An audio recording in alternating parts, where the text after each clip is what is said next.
अंधकार है वहाँ जहाँ आदित्य नहीं है। अंधकार है वहाँ जहाँ आदित्य नहीं है।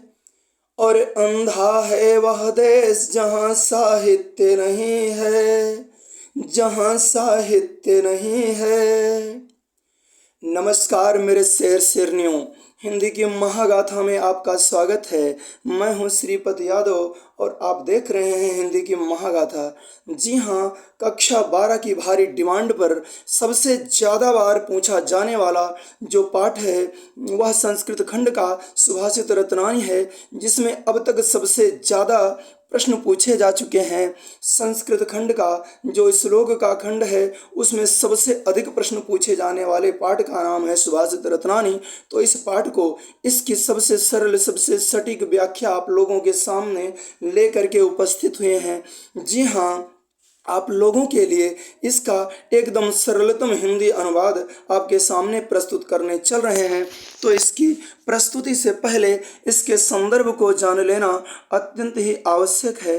जी हाँ, इसका संदर्भ कैसे लिखेंगे तो लिखेंगे कि प्रस्तुत श्लोक हमारी पाठ्यपुस्तक हिंदी के संस्कृत खंड में संकलित या संस्कृत दिग्दर्शिका खंड में संकलित सुभाषित रत्नानी नामक पाठ से या शीर्षक से उद्धृत है। जी हाँ, इसके बाद देर ना करते हुए फटाफट अंदाज में इसका बहुत ही जल्द से जल्द इसकी व्याख्या करते हुए, इसकी प्रैक्टिस करते हुए, इसका रिवीजन करते हुए हम लोग फटाफट आगे बढ़ते हैं। जी हाँ, कवि कहता है कि भाषा सुमुख्या मधुरा दिव्या गीर्वाण भारती तस्याहि मधुरम काव्यम तस्मादपि सुभाषितम।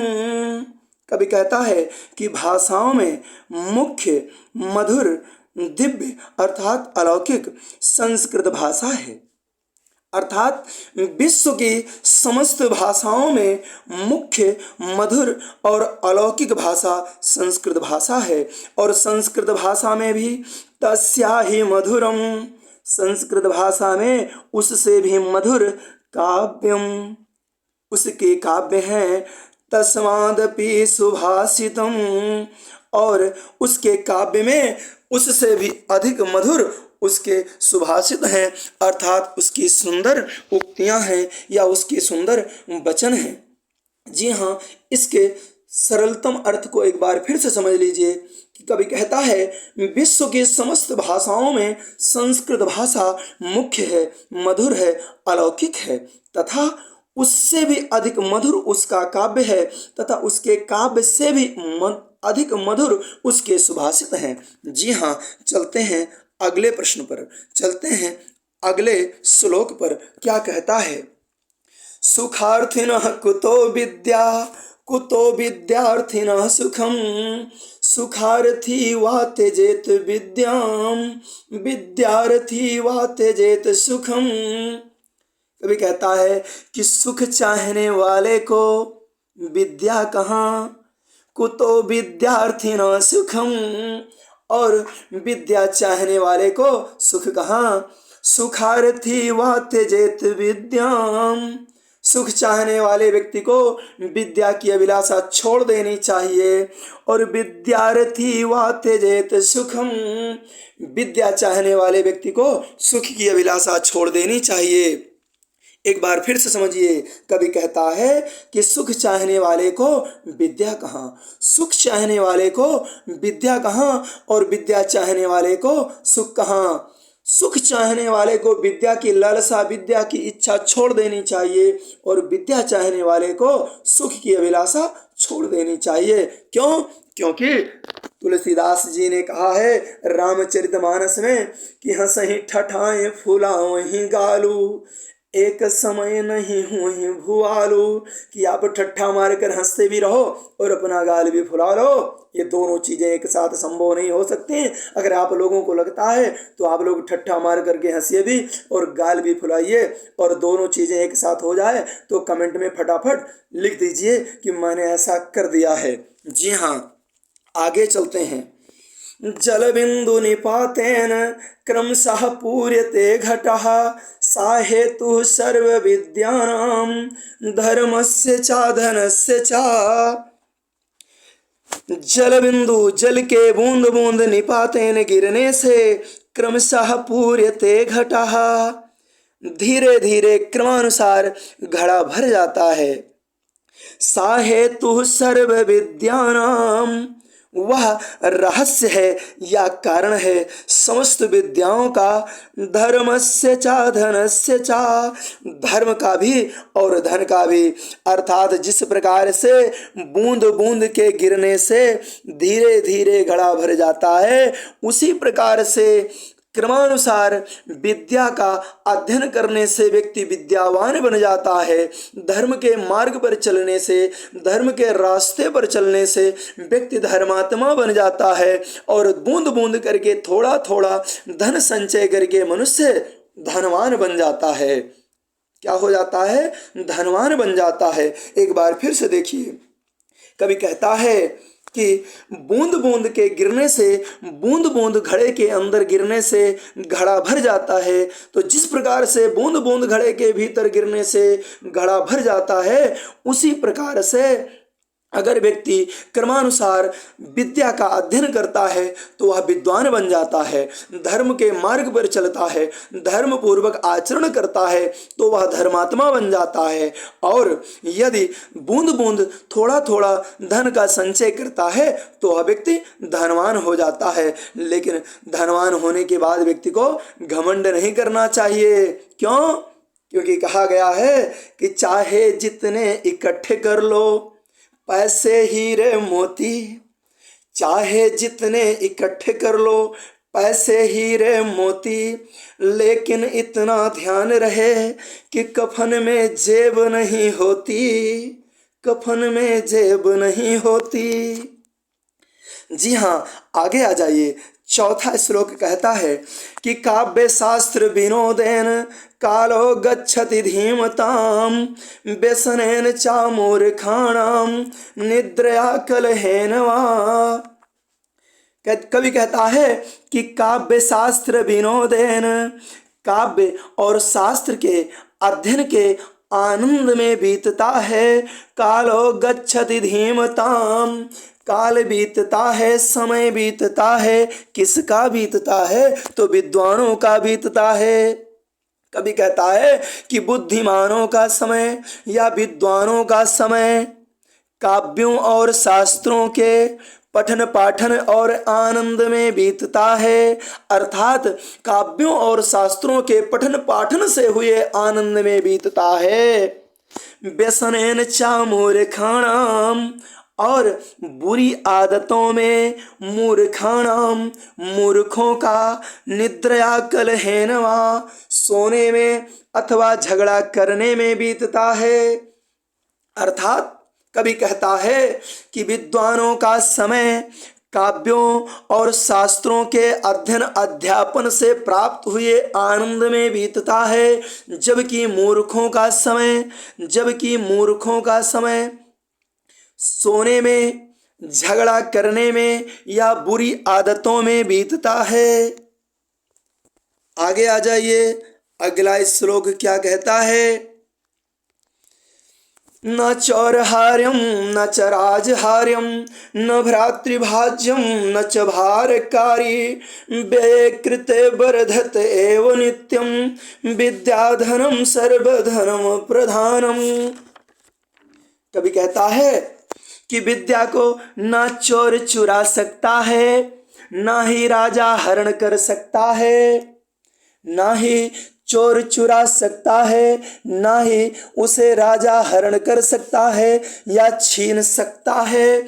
न भ्रातृभाज्यम न च भारकारी, ना ही भाई उसे बांट सकता है और ना ही ज्यादा पढ़ लेने पर वह आपके ऊपर भार स्वरूप भी है। व्यय कृते वर्धत एव नित्यम, विद्या को जितना व्यय किया जाता है वह उतना ज्यादा बढ़ती है। तो व्यय कृते वर्धत एव नित्यम, व्यय करने से विद्या लगातार बढ़ती है। क्योंकि विद्याधनम सर्वधनम प्रधानम, विद्याधन समस्त धनों में सर्वश्रेष्ठ है, प्रधान है। जी हाँ, एक बार फिर से समझिए। कभी कहता है कि विद्या को ना तो चोर चुरा सकता है, कि आप खूब सारा पढ़ करके रात में सो जाते हैं और रात में कोई चोर आए, आपने जितना पढ़ा है, जितना याद किया है, वो आपके मस्तिष्क से चुरा करके भाग जाए। क्या ऐसा कभी हो सकता है क्या? बोलिए, हो सकता है क्या? नहीं हो सकता। न च राजहार्यम, और बहुत ज़्यादा आपने पढ़ लिया है तो कोई राजा, कोई मंत्री, कोई मुख्यमंत्री, कोई प्रधानमंत्री, कोई भी मंत्री उसको हरण नहीं कर सकता, उसको छीन नहीं सकता है। न भ्रातृभाज्यम, ना ही आपका भाई बांट सकता है। कहे आप तो 12 क्लास पढ़ लिए हो, ऐसा करो हम एक भी नहीं पढ़े हैं, कक्षा 6 तक मुझे दे दो और 6 के बाद वाला अपने आप रख लो। क्या ऐसा हो सकता है क्या? नहीं हो सकता। न च भारकारी, और ज़्यादा पढ़ लेने पर लोड भी नहीं रहता, भार भी नहीं रहता कि आपने आज ज़्यादा पढ़ लिया है तो आज आप घर नहीं जा पाओगे, ऐसा नहीं होता है। जी हाँ, आगे कह रहा है कि व्यय कृते वर्धते एव नित्यम, व्यय करने से जो विद्याधन है वो लगातार उसमें बढ़ोतरी होती रहती है। और विद्याधनम सर्वधनम प्रधानम, विद्यालय में लिखा था कि विद्याधनम सर्वधनम प्रधानम। प्रधान जी आए और उन्होंने कहा देखिए लिखा हुआ है, क्या लिखा है कि विद्याधनम सर्वधनम प्रधानम, कि विद्या के लिए आया हुआ सारा धन ग्राम प्रधान का है। ऐसा क्या? आप लोग सोच रहे हैं कि सर जी ये क्या पढ़ा रहे हैं? जी हाँ, ऐसा कुछ नहीं है भाई, ये मैंने ऐसे ही कह दिया कि विद्याधनम सर्वधनम प्रधानम, जो विद्यारूपी धन है वो समस्त धनों में प्रधान है, श्रेष्ठ है। एक बार आसान और अधिक, सबसे अधिक सरल शब्दों में ऐसे समझिए कि विद्यारूपी धन समस्त धनों में सर्वश्रेष्ठ है, क्योंकि विद्यारूपी धन को ना तो चोर चुरा सकता है, ना राजा छीन सकता है, अर्थात ना राजा हरण कर सकता है, ना भाई बांट सकता है, और ना ही ये आपके ऊपर बहुत अधिक लोड रहता है, ना ही आपके ऊपर इसका बहुत अधिक बोझ होता है। और इसको जितना ज़्यादा बांटोगे वो उतना ज़्यादा बढ़ेगी, क्योंकि विद्याधन विश्व के समस्त धनों में सर्वश्रेष्ठ है, प्रधान है।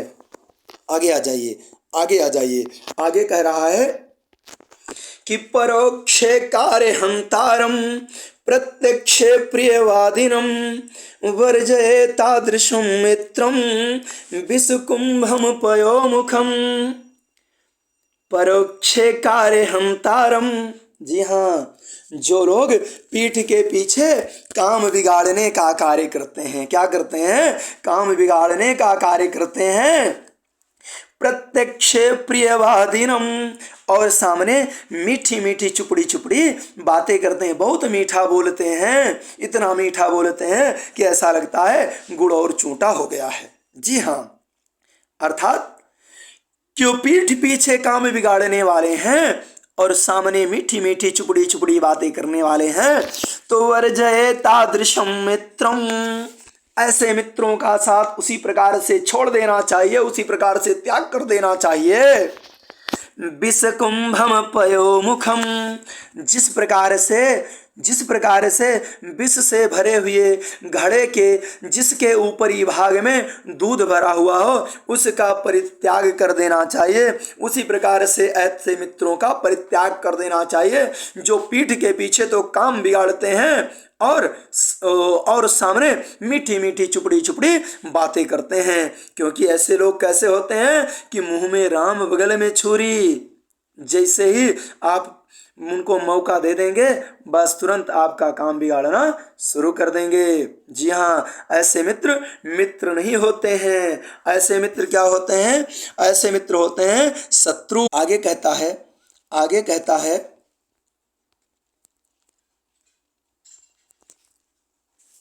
उदेति सविता ताम्र सताम्र एवास्तमेति चा संपत्तो चा विपत्तो चा महताम एक रूपता। जी हाँ, कह रहा है कि उदेति सविता, उदित होता है सूर्य ताम्र वर्ण का, ताम्र एवास्तमेति चा, और ताम्र वर्ण में ही अस्त होता है।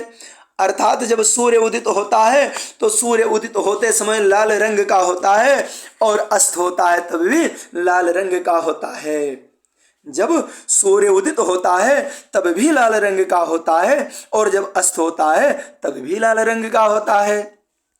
तो संपत्तो चा विपत्तो चा, संपत्ति में और विपत्ति में महताम एक रूपता, जो संपत्ति और विपत्ति दोनों परिस्थितियों में एक समान व्यवहार करता है, एक समान व्यवहार करता है, वही महापुरुष होता है। फिर से समझिए, कभी क्या कहता है कि जब सूर्य उदित होता है तो सूर्य उदित होते समय लाल रंग का होता है और जब अस्त होता है तब भी लाल रंग का होता है।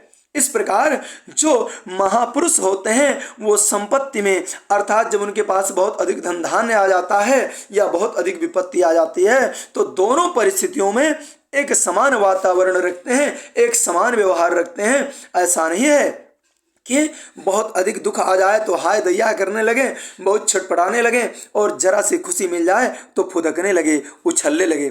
ऐसा नहीं करते हैं। जो महापुरुष होते हैं वो दोनों परिस्थितियों में एक समान व्यवहार करते हैं, अर्थात सुख में आनंदित और दुख में बहुत अधिक पीड़ित होने पर दोनों परिस्थितियों में एक समान व्यवहार करते हैं। महापुरुष लोग सुख और दुख में एक समान रहते हैं और दोनों चीजों को एक समान ग्रहण करते हैं। जी हाँ, आगे आ जाइए। 8वां श्लोक कहता है कि विद्या विवादाय धनम मदाय शक्ति परेशान पर पीडनाय खलस्य साधो विपरीत में तत् ज्ञानाय दानाय चारक्षणाय। कभी कहता है कि दुष्ट लोगों की विद्या विवाद के लिए होती है, दुष्ट लोगों की विद्या विवाद के लिए होती है और दुष्ट लोगों का धन अहंकार के लिए होता है। शक्ति परेशान पर पीडनाय, और दुष्ट लोगों की शक्ति दूसरों को पीड़ा पहुंचाने के लिए होती है, कष्ट पहुंचाने के लिए होती है। तो खलस्य साधो विपरीत में तत्, जो दुष्ट लोग हैं इनके विपरीत आचरण करते हैं। कौन? सज्जन लोग। जो सज्जन लोग हैं वो दुष्टों के विपरीत आचरण करते हैं। क्या करते हैं? ज्ञानाय दानाय चारक्षणाय। सज्जन व्यक्ति के पास जब विद्या होती है तो उसका ज्ञान के लिए प्रयोग करते हैं, अर्थात उसका ज्ञानार्जन में खर्च करते हैं। और जब धन होता है तो उसको दान में प्रयोग करते हैं। और जब शक्ति होती है तो उससे दूसरों की रक्षा करते हैं। जी हाँ, दूसरे लोगों की रक्षा करते हैं। इसलिए कभी क्या कहता है, एक बार सरलतम भाषा में ऐसे समझिए कि कभी कहता है कि दुष्ट लोगों की विद्या विवाद के लिए, धन अहंकार के लिए और उनकी शक्ति दूसरों को पीड़ा पहुंचाने के लिए होती है, जबकि सज्जन लोग दुष्टों के विपरीत आचरण करते हुए सज्जनों की विद्या ज्ञान के लिए, सज्जनों का धन दान के लिए और सज्जनों की शक्ति दीन दुखियों की रक्षा करने के लिए प्रयोग होती है। आ जाइए अगले श्लोक पर। अगला श्लोक क्या कहता है? कहता है सहसा विदधीत न क्रियाम अविवेकः परमयापदाम पदम वृणुते हि विमृश्यकारिणं गुणलुब्धाः स्वयमेव संपदः। कभी कहता है कि सहसा विदधीत न, एकाएक करना नहीं चाहिए। क्या? क्रियाम विवेका, ध्यान रखना, ये क्रियाम विवेका नहीं है। क्या? ये क्रियाम विवेका नहीं है, क्रियाम अविवेका है। क्या है? क्रियाम अविवेका। करना चाहिए कार्यों को सहसा, एकाएक ना, नहीं, अर्थात एकाएक किसी भी कार्य को नहीं करना चाहिए। अविवेकः परमया पदाम पदम, जो अविवेक है, जो अज्ञानता है, परम आपत्तियों का स्थान है, परम दुखों का स्थान है। अर्थात अविवेकपूर्ण कोई भी कार्य नहीं करना चाहिए।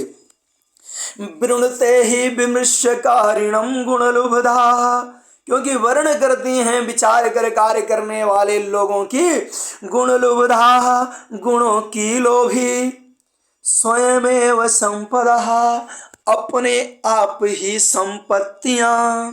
अर्थात एकाएक बिना विचारे किसी भी कार्य को नहीं करना चाहिए, क्योंकि अविवेकपूर्ण किया गया कार्य भयंकर विपत्तियों का घर है। और जो व्यक्ति खूब सोच विचार कर कार्य करता है, उसके गुणों पर लक्ष्मी स्वयं प्रसन्न होकर के उसके पास आ जाती हैं, उसका वर्णन करती हैं। वैसे भी कहा गया है, वैसे भी क्या कहा गया है कि बिना विचारे जो करे सो पाछे पछताए, और काम बिगाड़े आपनो जग में करे हंसाए। जग में करे हंसाए चित्त में चैन न पावे, खान पान सम्मान राग रंग मन ही न भावे। कहा गिरधर कबीराए कछु दुख टरे न टारे, और खटगत है जी माही किया जो बिना विचारे। जी हाँ, बिना विचारे नहीं करना चाहिए। आप लोग बताएं कि ये क्या है जो मैंने अभी आपको सुनाया, वो क्या है? कमेंट करके बताइए वो क्या है। कुछ नहीं, ये कुंडलिया है, कुंडलिया है। जी हाँ, और आप लोगों से सबसे ज़्यादा बार जो छंद पूछा जाता है वो कुंडलिया है। और कुंडलिया एक विषम मात्रिक छंद है। इसमें 6 चरण होते हैं और प्रत्येक चरण में 24 मात्राएं होती हैं, लेकिन इनका क्रम कोई निश्चित नहीं होता है। क्यों? क्योंकि ये इसके प्रारंभ में एक दोहा और बाद में एक रोला जोड़ करके कुंडलिया छंद बनता है। ये दोनों छंद एक दूसरे से कुंडली मारकर बंधे रहते हैं, गुंथे रहते हैं, इसीलिए इन्हें कुंडलिया छंद कहते हैं। और इसमें जिस शब्द से प्रारंभ होता है उसी शब्द से इसका अंत भी होता है, समापन भी होता है। जी हाँ, आगे आ जाइए। लेकिन आगे आ जाने से पहले एक चीज़ और सुन लीजिए, एक और सुन लीजिए कि एकाएक किसी कार्य को नहीं करना चाहिए, क्योंकि अविवेक, अज्ञानता या बिना विचार कर कार्य करना परम आपत्तियों का अर्थात भयंकर दुखों का कारण होता है, भयंकर दुखों का घर होता है। और विचार कर कार्य करने वाले लोगों के पास गुणों की लोभी संपत्तियां, गुणों की लोभी लक्ष्मी या धनधान स्वयं वर्ण करती हैं, उसके पास आती हैं। इसलिए आप लोग भी बिना विचारे काम मत कीजिएगा, अच्छे से खूब जोर लगाकर अध्ययन करिएगा। उसके बाद में पेपर के लिए जाइएगा। जी हाँ, और भी कहा गया है। उपेंद्र वज्रा छंद में आप लोगों ने पढ़ा होगा कि बड़ा कि छोटा कुछ काम कीजिए, परंतु पूर्वा पर सोच लीजिए, बिना विचारे यदि काम होगा कभी न अच्छा परिणाम होगा, कभी न अच्छा परिणाम होगा। जी हाँ, उपेंद्र वज्रा छंद में जगण तगण जगण गुरु गुरु के क्रम से 11 वर्ण होते हैं। आप लोगों ने खूब अच्छे से पढ़ा है। आप लोगों को सेशन कैसा लग रहा है? जी हाँ, अगर अच्छा लग रहा है तो वीडियो को लाइक कीजिए, चैनल पर पहली बार आए हैं तो सब्सक्राइब कीजिए, अपने दोस्तों को शेयर कीजिए। जी हाँ, आगे आ जाइए, आगे आ जाइए। अगला श्लोक क्या कहता है? अगला श्लोक कहता है कि वज्रादपि कठोराणि मृदून कुसुमादपि लोकोत्तराणाम चेतांसि कोनो विज्ञातुम अर्हति। तो वज्रादपि कठोराणि, वज्र से भी अधिक कठोर, मृदूनि कुसुमादपि, फूलों से भी अधिक कोमल, लोकोत्तराणान चेतांसि, महापुरुषों के हृदय को, विद्वानों के हृदय को, कौन विज्ञातुम अर्हति, कौन जान सकता है। अर्थात असाधारण ज्ञान से भरपूर बुद्धिमानों के, महापुरुषों के या सज्जनों के वज्र से भी अधिक कठोर और पुष्प से भी अधिक कोमल। जी हाँ, वज्र से भी अधिक कठोर और फूलों से भी अधिक कोमल हृदय को भला कौन जान सकता है? कोई नहीं जान सकता। क्या कोई नहीं जान सकता? अरे कैसे नहीं जान सकता भाई? विद्वानों के हृदय को विद्वान जानेंगे, मूर्खों के हृदय को मूर्ख जानेंगे, चोरों के हृदय को चोर जानेंगे और गुणवान के हृदय को गुणवान जानेंगे। क्योंकि कहा गया है कि घायल की गति घायल जाने, क्या जाने अनजाने लोग। और क्या कहा गया है कि खग जाने खग ही की भाषा। एक खग दूसरे खग की बात को समझ लेता है, एक इंसान दूसरे इंसान की बात को समझ लेता है, एक पशु दूसरे पशु की भावनाओं को समझ लेता है। तो ऐसे असाधारण लोगों के हृदय को अगर कोई नहीं जान पाएगा तो असाधारण हृदय के लोगों को, असाधारण हृदय वाले लोग तो जरूर जान जाएंगे ना। जी हाँ, अगर आप लोगों को सही लग रहा है तो लाइक ठोको। आगे आ जाइए, आगे आ जाइए। आगे क्या कह रहा है कि प्रीणाति यः सुचरितैः पितरं सा पुत्रो यद भर्तुर एव हितम इच्छति तत्कलत्रम तन्मित्रम आपदि सुखे चा संक्रियम यद एतत्त्रयं जगति पुण्य कृतो लभन्ते। कह रहे हैं कि प्रीणाति यः सुचरितैः, प्रसन्न रखता है जो सुंदर आचरण से, या संतुष्ट रखता है, खुश रखता है जो अपने सुंदर आचरण से। पितरम, पिता को, सा पुत्रो, वह पुत्र, यद भर्तुर एव, जो पति का ही हितम इच्छति, हित चाहती है, तत्कलत्रम, वह स्त्री, तन्मित्रम आपदि, वह मित्र जो आपत्ति में, सुखेचा और सुख में, संक्रियम यद, समान व्यवहार करता है जो, एतत्त्रयम, ये तीनों, जगति संसार में, पुण्य कृतो लभन्ते, पुण्यशाली लोगों को ही प्राप्त होते हैं।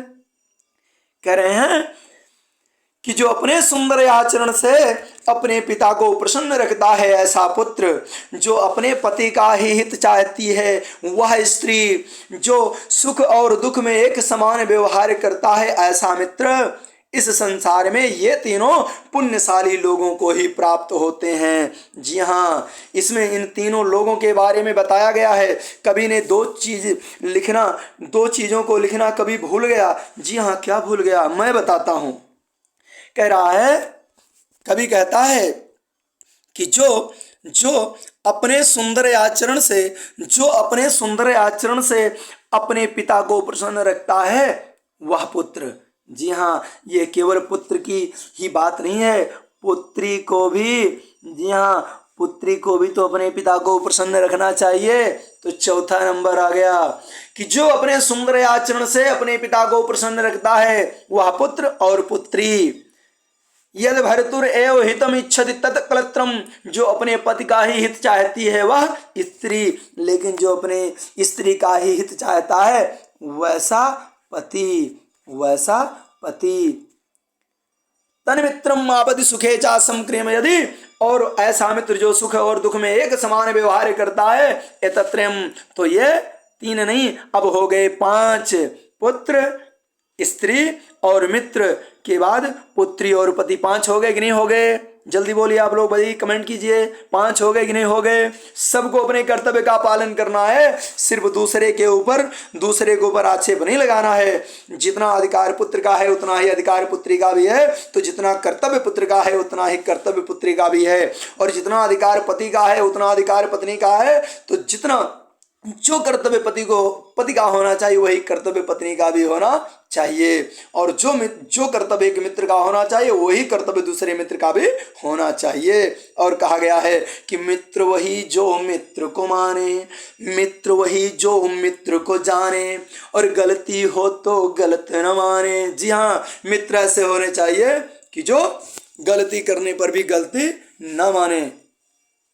आगे आ जाइए, ये मैं नहीं कह रहा हूँ, ये किसी ने कहा है। जी हाँ, मित्र को ऐसा होना चाहिए कि अगर एक मित्र यदि गलत रास्ते पर कदम रख रहा है तो उसको उस गलत रास्ते पर जाने से रोकना चाहिए। यही मित्र का कर्तव्य है, क्योंकि सच्चा मित्र एक औषधि के समान होता है। कैसे? एक औषधि के समान होता है। आगे आ जाइए, आगे क्या कहता है? आगे कहता है 13वां श्लोक कि कामान दुग्धे विप्रकर्षत लक्ष्मीं कीर्ति सूते दुष्कृतम याहिनस्ति शुद्धाम शांताम मातरम मंगलानाम धेनुमधीराः सुनृताम वाचमाहु। तो कामान दुग्धे, कामना को पूर्ण करने वाली, विप्रकर्षत लक्ष्मी, दरिद्रता का नाश करने वाली, दरिद्रता को दूर करने वाली, कीर्ति सूते, कीर्ति को जन्म देने वाली, दुष्कृतम याहिनस्ति, पाप का नाश करने वाली, शुद्धाम शांताम, शुद्ध और शांत, मातरम मंगलानाम, कल्याणों को जन्म देने वाली माता है, धेनुम गाय, धीरा धैर्यशाली लोगों ने, सुनृताम वाचमाहु सत्य एवं प्रिय वाणी को कहा है। इसके अर्थ को अन्वयानुसार समझिए। कह रहा है कि धैर्यशाली लोगों ने, ज्ञानवान लोगों ने, या बुद्धिमान लोगों ने, या गुणवान लोगों ने क्या कहा है, ऐसे समझिए। गुणवान लोगों ने या धैर्यशाली लोगों ने शुद्ध, शांत,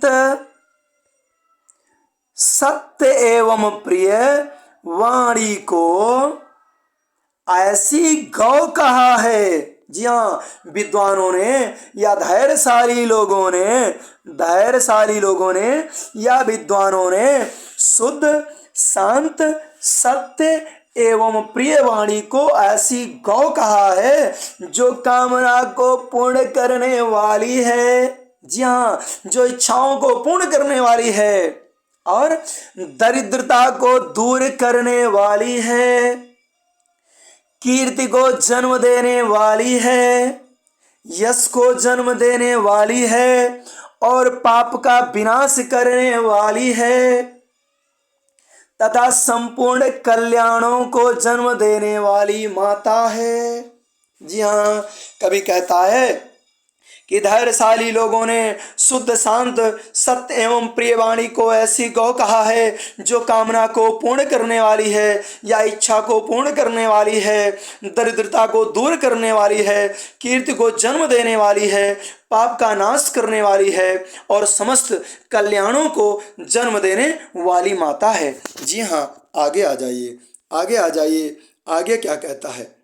आगे कहता है कि व्यतिसजति पदार्थांतरः कोपि हेतुः न खलु बहिरूपाधीन प्रीतयः संश्रयन्ते विकसति हि पतंगस्य उदये पुंडरीकं द्रवति चाहिम रश्मि उद्गते चंद्रकांतः। कवि क्या कहता है कि व्यतिसजति पदार्थांतरः, मिलाता है पदार्थों को, कोपि हेतु, कोई आंतरिक कारण ही, पदार्थों को कोई आंतरिक कारण ही है जो आपस में मिलाता है, पदार्थों को कोई आंतरिक कारण ही है जो आपस में मिलाता है।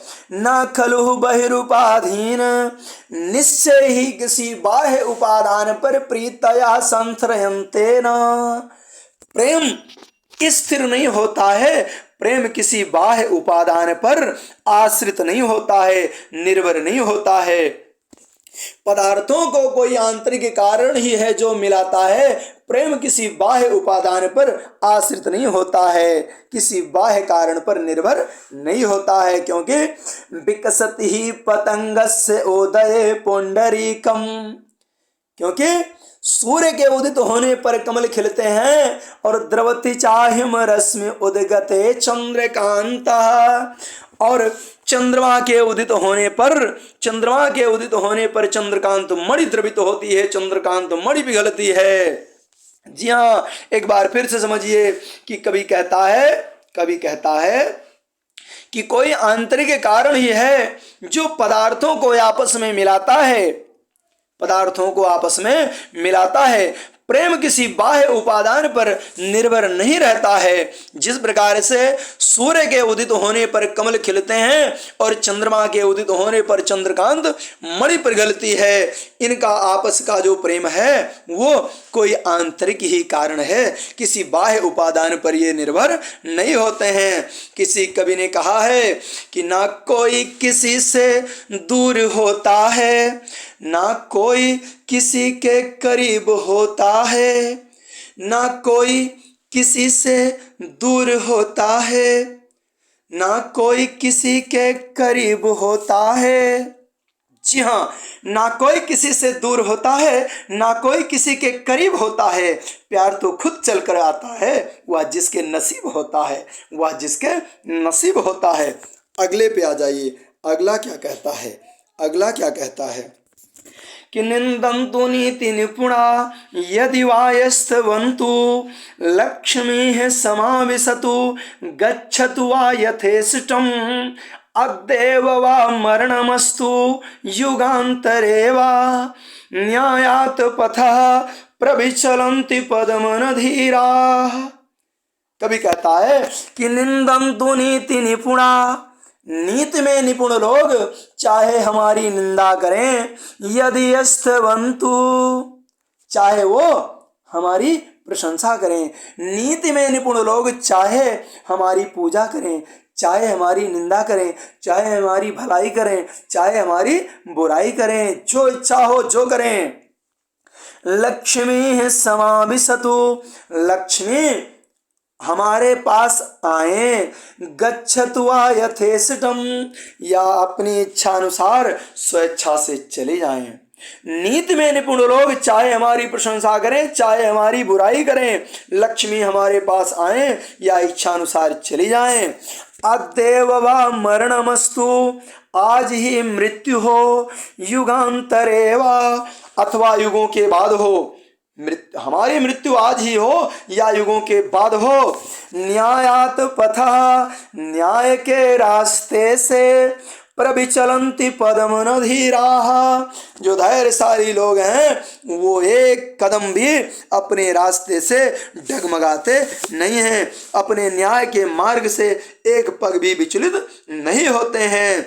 जी हाँ, नैतिक गुणों में निपुण, नैतिक गुणों में निपुण लोग चाहे हमारी निंदा करें, चाहे हमारी बड़ाई करें, लक्ष्मी हमारे पास इच्छा अनुसार आए या स्वेच्छा से चली जाएं।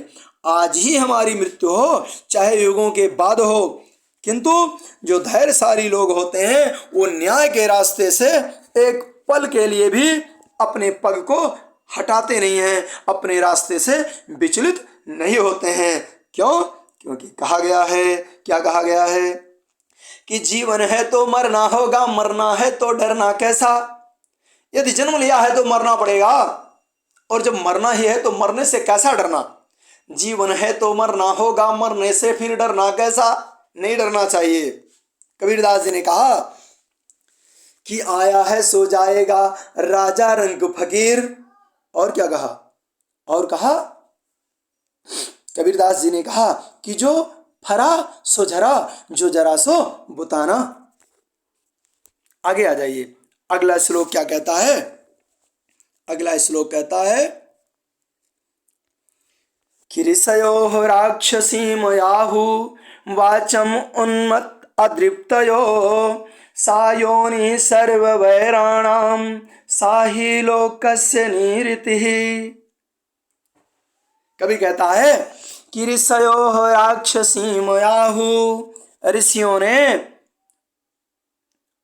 ने राक्षसी वाणी कहा है। किसे?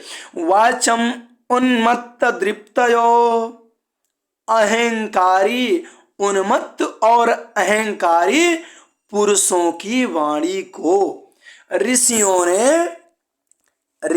ने उन्मत्त और अहंकारी पुरुषों की वाणी को राक्षसी वाणी कहा है। क्यों कहा है? क्योंकि सा योनि ही वह योनि है, या वह उत्पन्न करने वाली है, जन्म देने वाली है, सर्व वैराणाम समस्त वैरों को, समस्त शत्रुता को, साही लोकस्य निवृत्ति और वह ही संसार की विपत्ति का कारण है। जी हाँ, कभी कहता है कि ऋषियों ने उन्मत्त और अहंकारी पुरुषों की वाणी को राक्षसी वाणी कहा है, क्योंकि वह समस्त लोगों के हृदय में शत्रुता को जन्म ले देने वाली है और संसार की विपत्ति का कारण है, संसार की विपत्ति का कारण बनती है। अर्थात अहंकार से युक्त वाणी दूसरों के मन पर चोट करती है, दूसरों के हृदय पर ठेस पहुंचाती है और ठेस पहुंचा करके शत्रुता को जन्म देती है और संसार के सारे झगड़े उसी के कारण उत्पन्न होते हैं, सारे झगड़े उसी के कारण ही जन्म लेते हैं। वैसे भी कहा गया है कि अहंकार में 3 गए धन धर्म और वंश, अहंकार में 3 गए धन धर्म और वंश, ना मानो तो देख लो, ना मानो तो देख लो, कौरव रावण कंस, कौरव रावण कंस। जी हाँ, कौरव रावण और कंस का विनाश किस लिए हुआ? अहंकार के कारण हुआ। इसलिए अहंकार नहीं करना चाहिए, क्योंकि अहंकार आप लोगों का शत्रु है और ईश्वर का भोजन है, इसलिए अहंकार मत करना। जी हाँ, आप लोग कमेंट करके ज़रूर बताइएगा आज आप लोगों का ये सेशन कैसा लगा। जी हाँ, वीडियो को लाइक कीजिए, चैनल पर पहली बार आए हैं तो सब्सक्राइब कीजिए, अपने दोस्तों को जोड़िए। जी हाँ, इसके बाद मिलते हैं अगले एपिसोड में, तब तक के लिए नमस्कार। जय हिंद, जय हिंदी।